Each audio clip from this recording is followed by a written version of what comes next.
Hello, my name is Christopher Spitler. I teach drama here at Temple Intermediate School, and over here next to me is...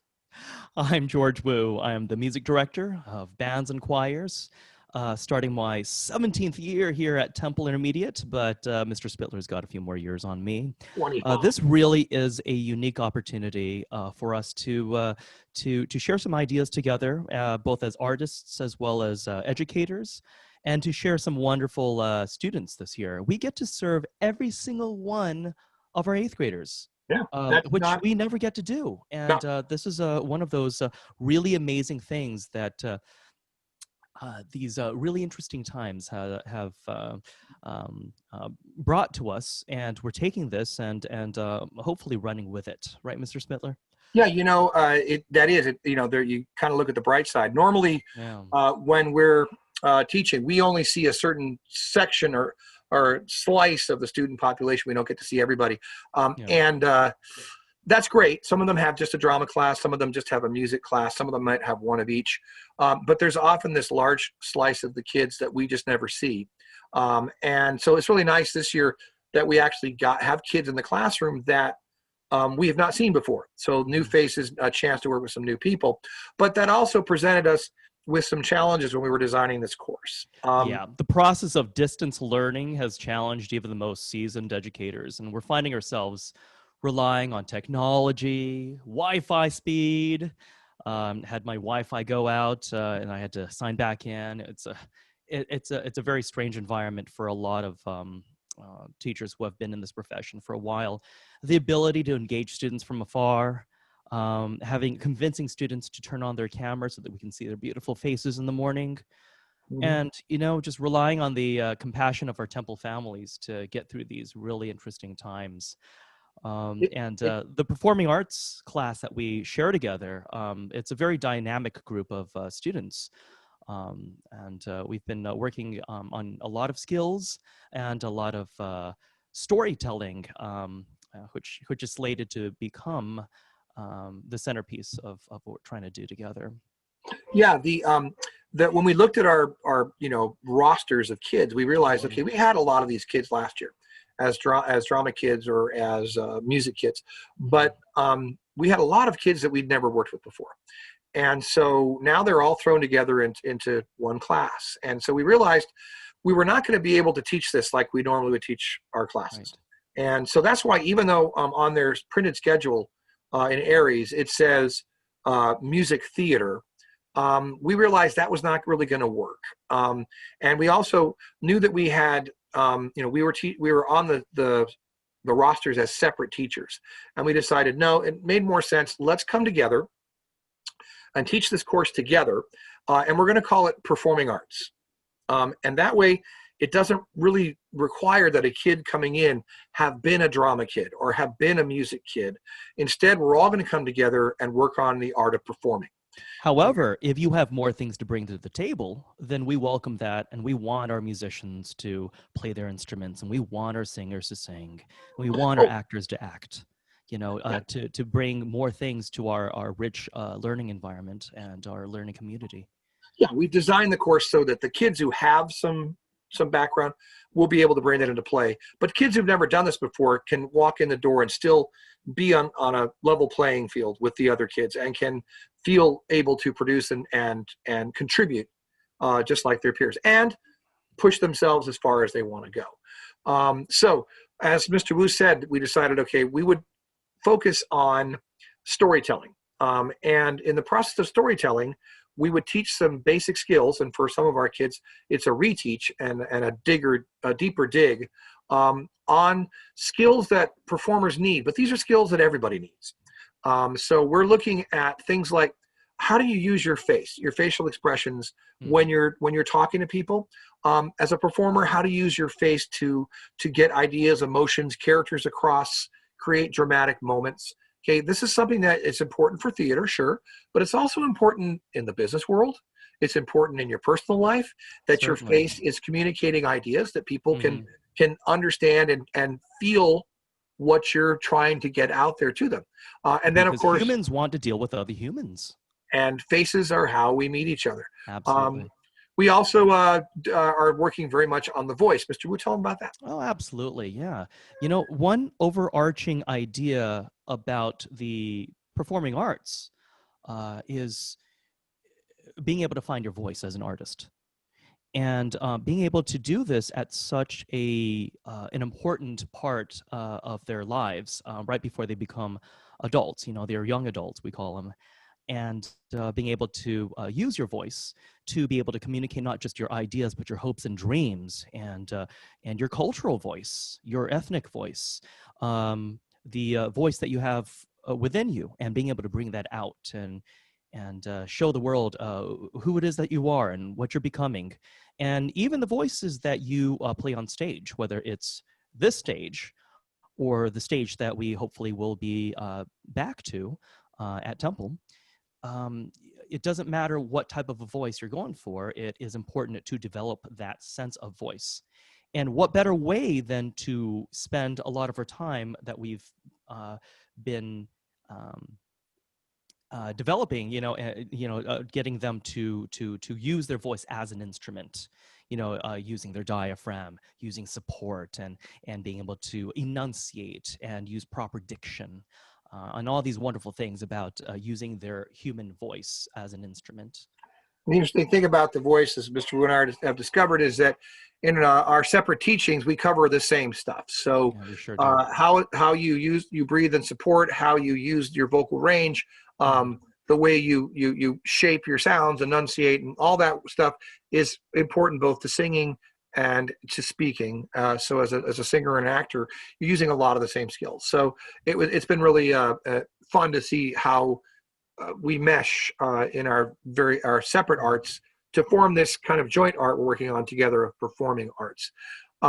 Now, as Mr. Wu said, taking that voice. So what we're doing with as far as curriculum, in this first trimester, we're focusing on kids developing those basic skills, getting some mastery over their faces, mastery over their voices, learning how to turn those skills into creation of characters. And those are characters that we're giving them scripts that are already written for them, and they're creating within the confines of material that's already written.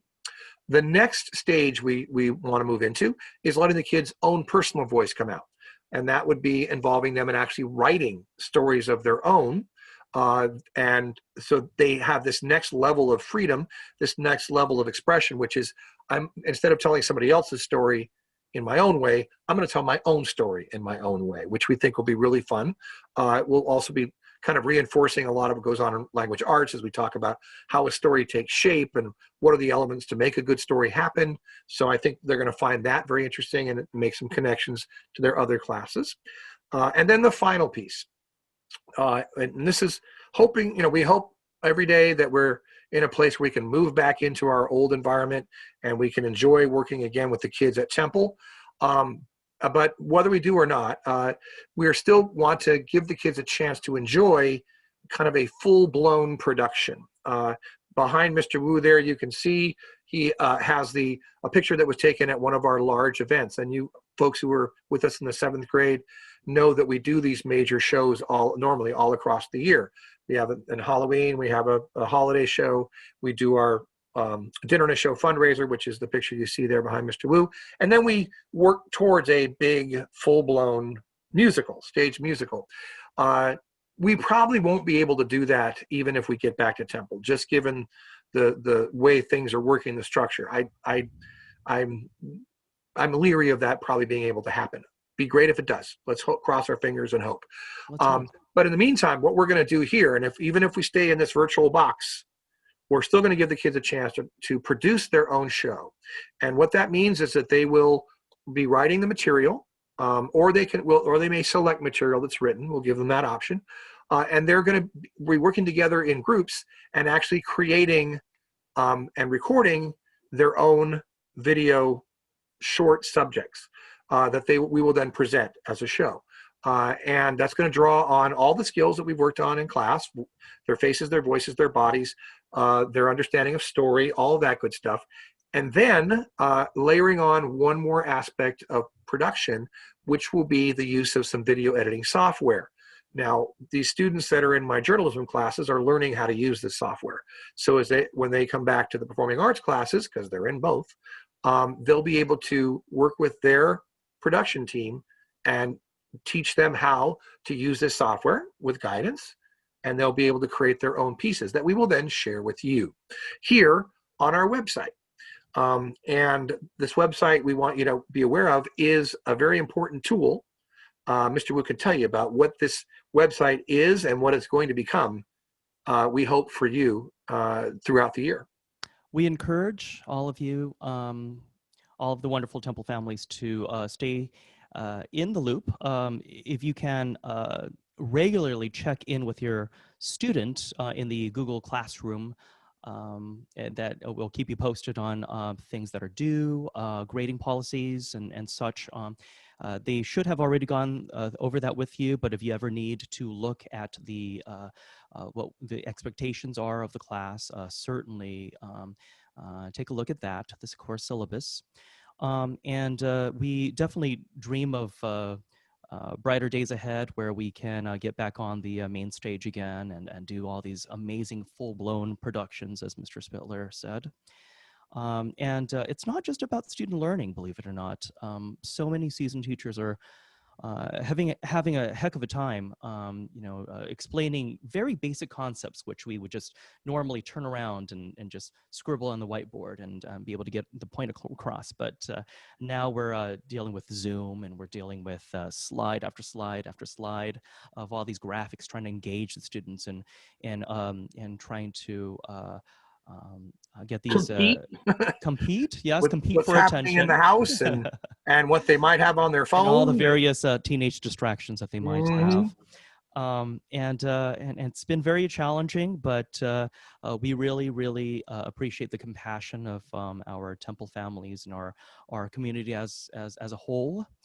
And on behalf of Mr. Spitler and myself, want to congratulate our students for getting through this first stage of learning how to use our technology. A quick note about our technology. We want to see our students' faces, don't we? Oh, yeah. Please. We cannot require this. Yeah. District policy says we cannot require that a kid turn on their camera. But if this is a performing arts class and we're teaching about facial expression and we're looking at performances, we very much in our class, it's so important. We need to see kids' faces. So we are pleading with you, if you would please, all we can say is encourage strongly that your students turn on their camera. Right. So we can see them, and we can also be sure that they are focused and paying attention. And you may want to consider strongly encouraging them to turn on their camera in all their classes so the teachers can see them and be sure that they are focused. Because again, we are used to looking at a student's eyes and seeing either they get it or they don't. If they start to drift, are we boring them? Okay, we need to change it up. It's a give and take in a classroom. And this is literally part of our curriculum. Yeah. And it's part of their growth as a young performer and a young artist, to be able to work with their faces. And so just to be able to like face the world, not hide behind the simple ease of turning off my video. Right. Well, we feel that they need to rise up and face that challenge. Now, I know that some of the students are still having actual technical issues. They do not have a working webcam on their laptop, or the microphone does not work on their machine. And as I've told them many times, and I will tell you, and hopefully it's been communicated to you, parents and guardians, you can call the school district. You can ask to speak to the technology department, and you can tell them, my student needs a computer with a working webcam. We have people who can help. Yes, we have computers that you can check out, and they can use that computer for the entire school year. Okay, if the microphone on their machine doesn't work or it doesn't work well, same thing. If you have sketchy, spotty internet connection, you can also request a Wi-Fi hotspot, and that will boost your signal and hopefully improve your students' connection. Again, just call the technology department at the district, tell them your problem. They are there to help. Their number one priority right now is being sure that every student has the very best access to their teachers. So, don't let technology stand in the way. Give them a call and let them take care of what you got going on. And also remind you that you also have a connection to us for any issues you may have, questions you may have. As Mr. Wu said, you can look at the kids' Google Classroom, but you can also check here on this website where you're finding these videos. This website has a link to Google Classroom. It also has our course syllabus. It has all the documents that we have shared with the students are here for you to look at publicly. There are email links here, so you can click the email link there and email Mr. Moore or I and talk to us. Set up a meeting if you'd like virtually, whatever. All that can be done through this website. We're also going to use this website as a gallery of sorts. So when we have material that the kids have produced that we want to show the public, we're going to post it here so that it's for public viewing and can be seen. So know that that's going to be happening, of course, with your permission. So we want you to bookmark this website and kind of refer to this for any announcements and kind of keep your finger on the pulse of what we're doing throughout the year. And this website is going to remain active from now on. So whether we're here virtually or back at Temple, this is going to be our primary source of communication and exhibition online to all of our families. So we'd like you to kind of get familiar with it and check it on a regular basis. From all of us here at Temple Intermediate, let's have an incredible 2020-2021 school year, and let's keep on thriving. Let's keep giving our students the best education that we possibly can, and watching them shine more and more as the year goes on. Yep. Stay safe, everyone. Stay happy, stay involved. We'll see you.